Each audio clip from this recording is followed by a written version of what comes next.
The most evil woman in history, she bathed in blood. What if I told you there was a woman who believed blood could keep her young? This is not the story of Cleopatra. Then whose story is it? Her name was Elizabeth Báthory, a noblewoman, powerful, wealthy, and feared.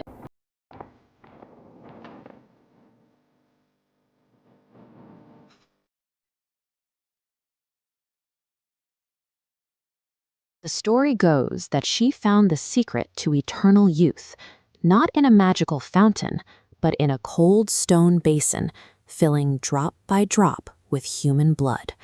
Her name was Elizabeth Báthory, a noblewoman, powerful, wealthy, and feared.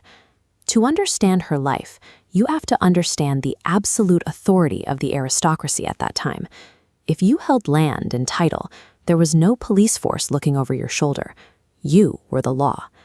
It began with whispers about the local peasant girls sent to her castle for domestic service. Many never came home. Eventually, even the daughters of the lower nobility began to vanish. Because she answered to no one, an immense, terrifying vacuum of accountability formed around her.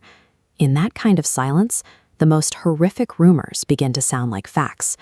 Word leaked out of the servants' quarters about horrific acts.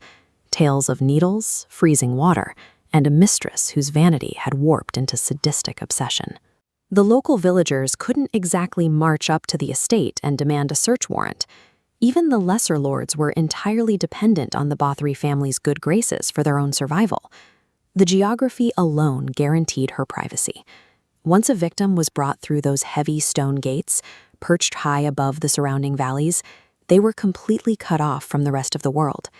That absolute physical and political isolation allowed decades of brutal, unchecked terror to take a deep, suffocating root. It provided the exact raw material needed for history to brand her a literal monster.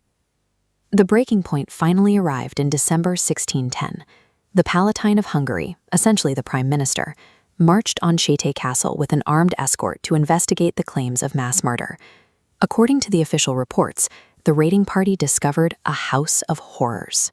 Dead bodies in the courtyard, dying girls locked in the chambers, and a chilling silence from the countess herself.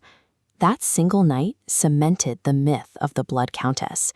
It gave the world a true crime vampire story that we still repeat 400 years later.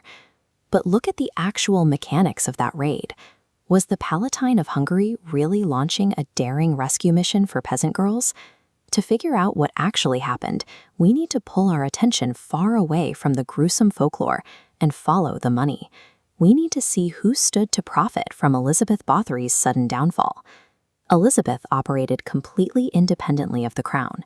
She was a fiercely independent widow, controlling massive stretches of territory.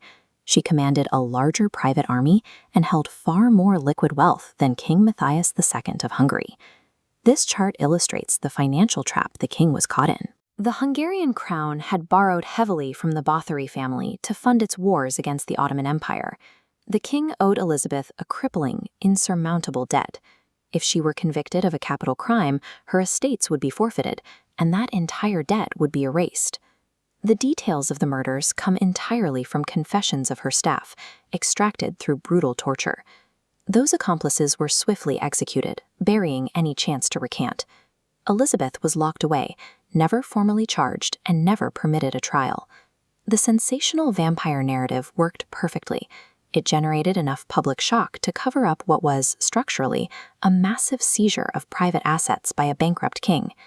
It is highly likely that Elizabeth Báthory was a harsh, even brutal master to her servants, a dark reality for many powerful nobles of her era. But the story of the bloodbaths didn't even appear in print until over a century after her death.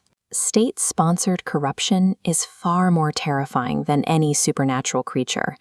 A bankrupt king simply weaponized the justice system to liquidate his largest creditor. We repeat the folklore because the people who seized her fortune were the ones who got to write the official historical record.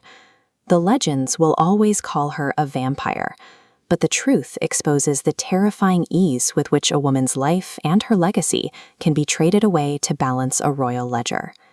If you want to dig into the real power struggles hiding behind history's wildest myths, subscribe to the Kingmakers game. You could try to play it, but you're never gonna beat me. Look the other way, what I'm doing ain't